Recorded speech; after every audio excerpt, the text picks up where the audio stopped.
What's up? I've been on a paper chase for months. I've been on a marathon for months. All in all, I can't just get enough, I know. What's happening, everybody? What's going on? Welcome back to my nonsense, right? I haven't got a video out in a minute. I'll get that. Life, man. Life will get you. It'll keep you busy doing some stuff, right? Always some changes, always some issues, always some bullshit when it comes to me, especially, right? So, here's what's going on, man. You guys are going to laugh a little bit, right? I am contemplating, right? That's the key word, contemplating. So, don't be in like a few months or whatever busting my balls, but I am contemplating that I might possibly have to become an owner-operator. And I know that's pretty funny, right? Because 4 videos ago, I was talking in that video about how I really never had any desire to be an owner-operator. I was always pretty happy being a company driver, letting the companies deal with all the bullshit and all that, and I just drive my truck and do my thing. Well, here's the bottom line of it, the whole deal, right? If you follow my channel, you know I've had like a shit ton of jobs in the last year and a half or 2 years or whatever it's been. And it's one of this, 2 of that at every place. Generally, overall, it's a pay issue, right? For the amount of time that I'm putting in, I'm not ever getting paid right anymore. Because what people say is true, you know? Like, I started trucking in the year 2000, so 24 years ago. And it was different. There was more meat on the bone, you know? There was more opportunity to make money. So I'm not too happy with this job that I have right here. But I'm going to stick here and follow up on my goal for what's going to help my life, right? Because it's not that bad here. So in a nutshell, what ended up happening is I'm riding down the road and I'm thinking about this and I'm like, damn it, now I gotta go get another job. Maybe I should go to the oil field, or maybe I should go over here and work. What am I gonna do? And I'm like, man, fuck, this is like really discouraging, man. And I know a lot of other people are dealing with it because people put it in the comments on here and then they send me emails and shit. Right? You bounce over this job, everything looks good, goes good for a couple months, and then it's all fucked, right? So, I got to thinking about it. I'm riding down the road, and this is a Ryder lease truck right here. It's a lease trailer. That's all they do. This company don't own a stitch of equipment. They don't even own the building they're in. They rent like a little office in the back of this building. They don't have anywhere to park the trucks. That's on us. We have to do that, which, you know, works out good for companies too, right? When they don't have to worry about buying land, paying taxes on land, or any of that shit. They just give it to us and tell us to park it. Like, so I started thinking about that. Like, okay, so they got 45 trucks or whatever. They don't own nothing. Yet they're still somehow making a profit after they pay me and everything. So then I was like, well, you know what? Maybe it's time. Because I have an excellent credit. I got a little bit of capital put back. And I figure if they're making a profit paying a driver, what if I just lease one of these trucks? And then I get what I already make plus whatever my profit would be after that, right? Let's just say I get an extra, you know, I probably would double my wages really, but let's just say I get add half of what I make now to what I'm making as a driver, right? So let's say I go from 90 grand a year to 140,000 a year.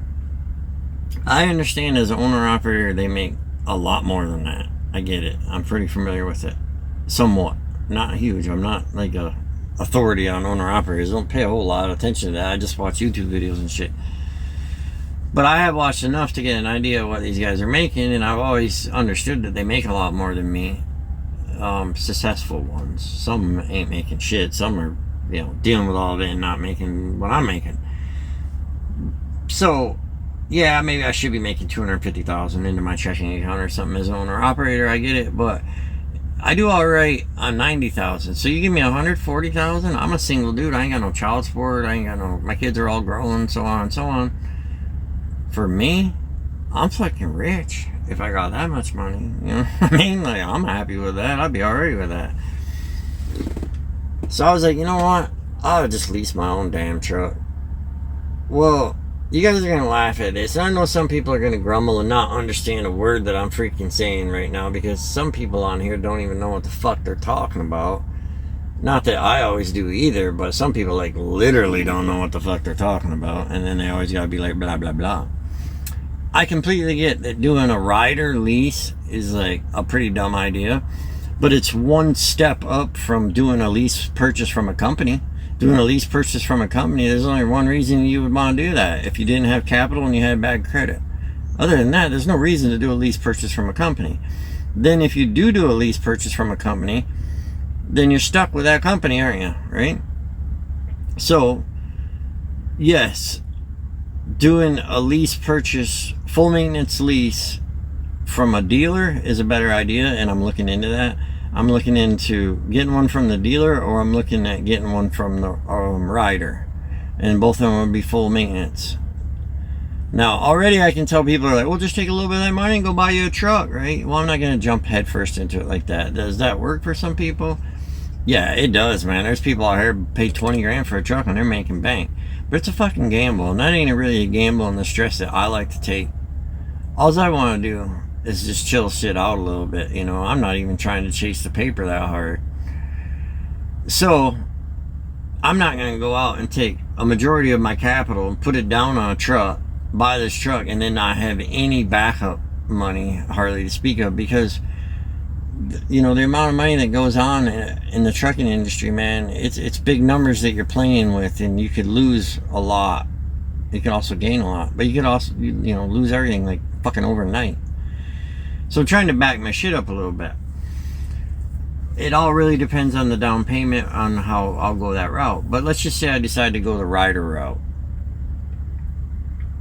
Who cares? So I'm basically doing the same work, right? Because I'm not going to go get my own authority and all that. Now, it wouldn't surprise me if I do this, that you see a video in like a year or whatever, and I'm like, well, fuck this. I might as well just go get my own authority and rent my own trailer or buy my own trailer. I can do what these guys are doing. That wouldn't surprise me. But I'm looking at what these guys here are doing, and I'm going, fuck, they're doing it, and they're making money. Oh, and before I forget, I know some people are going to say, well, you won't make the money that they make because they got customer freight. No, they don't. They're operating off spot market. So, in some ways, I would probably be better off, really, if you stop and think about it, because I'm going to sign on with another company as an owner-operator. So I'll just basically be leasing the truck from Ryder. I sign on with another company, which I understand. I'm basically still going to be a company driver. They're going to dispatch me, and they're going to kind of call the shots a little bit. But it's going to free me up. For one, I can take my truck anywhere I want, so that's going to give me a little bit of leeway or whatever. I'm not going to be doing a little bullshit. And if I am doing little bullshit runs, I'm willing to do it. You know, like, I'll do an 80-mile run that pays $400. I'll do them all day long if I'm getting the money for it. Not on day pay. It's a hassle. You understand what I'm saying? Like, I'll do the extra work if I'm getting the extra money. Like, watch the load boards and shit in the wintertime. Like, a lot of people, they head all down south, you know, because, you know, they don't want to be up here in Michigan or Ohio or Minnesota or whatever, where it's all snowy and shitty, and I get it. Nobody does. Well, watch the load boards and watch the rates this winter, and you'll see what I'm saying. The rates will go down there because there's a huge volume of trucks down there, so there's a lot of capacity in the south. So the rates go down. Look at the rates up north in the middle of winter. Like, look at Minnesota, man. You'll have shit coming out of there $5 a fucking mile. Because, I'm serious, look at it, you know. Because nobody really wants to go up there and get it. Well, if it's paying, I mean, no, do I want to? No, I don't. But I do have a little bit of an advantage because I was born and raised in northern climate where it snows like a fucker and everything. So, and I mean that, I don't mean that in a bragging way. Like, I see people in the winter that were like raised in Texas or Tennessee or whatever, and they get up to my area and the bad weather and all that. That's gotta be a fucker, man. Like, driving one of these fuckers in a blizzard or shitty conditions. And you didn't grow up doing it. I grew up doing it. I'm from Michigan. Hold my fucking beer, you know. That's what we used to do. Just go out and blast around snowbanks and shit. Do I like it? No, I don't. But here's my point. As owner-operator, fuck, I'll take that load from Minnesota to fucking Cleveland. I understand it's going to be shit weather all the way across. But for $5 a fucking mile, reload me and I'll run right back. See what I'm saying? I might make a little bit of money. Instead of being forced to do it as a company driver for a small mileage pay or pay by the day shit, I gotta do it anyway. So I signed on with another company. They handle, you know, all the dispatch and getting me paid. A lot of people don't understand that too. Is like, you know, when you haul a load, you don't get paid for it right away. I mean, it could take a month, 2 months, maybe even more to get paid for that load. So you gotta have a lot of capital. It's kind of like when I had my landscaping business, you know. I could get these commercial contracts. Well, I would have to buy the equipment. I'd have to buy the fuel. I'd have to pay my drivers. I would have to buy the salt for the parking lots and all this shit up front and work for a month or whatever before I seen my first check come from the contract. So I had to have capital up front. That's just the name of the game. And then my pay would start coming in, and then it would be all right because it would come in regularly. And the whole idea was to keep like your last pay for the season for the first part of the next season type deal. You had to balance your damn money. It's kind of hard to do. And people don't understand that. As a like full-on authority owner-operator, you got to chase your payment and shit, and people fuck you over. Yes, you can do like a factoring service, and I think those sound all right. I don't know a whole lot about them, but basically a factoring service is, so if I haul a load, right, they go ahead and just pay me, and then they go get the money, right? So they might not get paid for a couple months, but I get paid right away, and then I have to pay them a percentage out of what I made for their service, right? And I would see, if I was a full-blown owner-operator, I probably would use a factoring service because it would be worth the money to not have to go chase it myself, because trucking's a shady fucking industry, man. From the shippers, receivers, brokers, trucking companies, right down to us truck drivers. We're some shady fuckers too. And, you know, I don't need all that hassle. So I take that rider truck, right? That fucker, even if I go to the dealer and do one, that fucker's full maintenance. I don't gotta worry about a damn thing on it.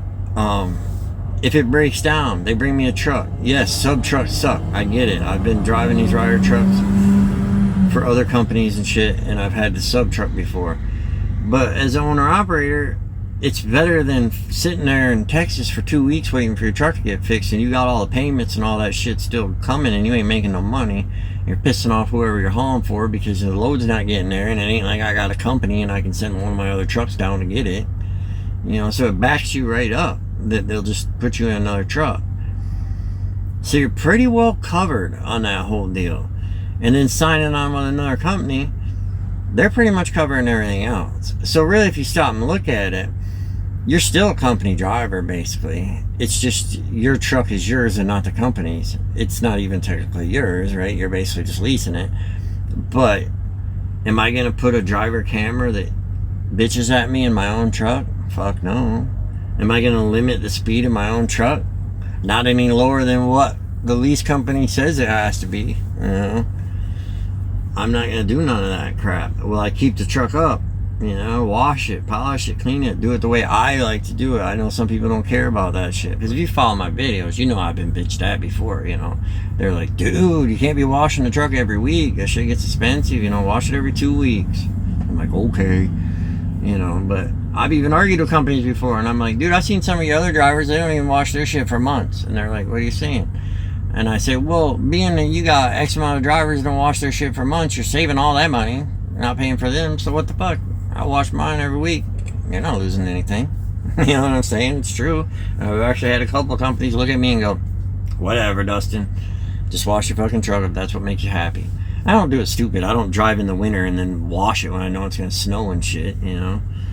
But I don't like it all raggedy. I would keep this one much nicer. If this was my truck, I'd have the wheels chromed out, mud flaps chromed out, you know, everything. And that's just how I roll, man. I like it nice. That's just how I like it. It's an old school thing. It's something we used to do back in the day, you know. I understand it don't happen anymore, but that's the way I liked it. So I would have more control over the truck.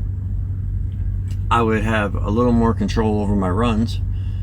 And then I basically, what would I be doing different, right? I'd be doing the same fucking job I'm doing, guys. I mean, come on, really? Wouldn't I? I'd be doing the same job, be getting dispatched, driving the truck. Like, literally, I'll fucking take over payments on this one. You know what I'm saying? Like, I'd be doing the same thing, but I'd be making more money. And like I said, no, will I be making money that some of these owner operators make? No, I won't, but I don't really care about that right now. I mean, give me an extra fucking, $40,000 a year. I ain't complaining. Fuck, that's good enough for me. If I'm doing the same damn work and it's actually making my life easier to do it that way, it only makes sense. Now, in the future, if I was to go this route, I could see that once I dived into it, because you guys know how I am, I would start educating myself a little more on everything, and I will do that prior to diving into it as well. I'm doing that right now. I'm actually waiting for a call back from Ryder, because they have to run your credit and all that, and know your down payment and all that, and that dictates what your monthly payment's going to be. Ryder also charges you per mile as well, which sounds crazy, and it is not the greatest deal, but you got less skin in the game that way. And that's how I feel comfortable starting out. I don't want to just throw my whole life into it. All I'm really trying to do is just like get somewhere where I can stay and be happy and do my fucking job, But I could see in the future, after I did it for a while, I'd be like making some changes, and be possibly wanting to chase a little bit more paper. Potentially even put on drivers or something, who knows? But right now, that's not what I'm looking at. So we'll see where that goes, Like I said, I'm just kind of waiting. I got email out to the dealer with them, waiting for them to get back with me as well. I pretty much know what they're going to say. They're going to want a big fat down payment for their lease, and I don't know if I'm really willing to do that. I'll do a little fat down payment, but we'll see where it goes. And like I said, don't bust my balls in a couple months if I'm driving for another company, I gotta know exactly how this shit's gonna work before I take and just fucking dive into it. Some bullshit and start signing my... I've had excellent credit for over 25 years. I'm not about to just go and fuck that up, What's up? I've been on a paper chase for months. I've been on a marathon for months. All in all, I can't just get enough, I know.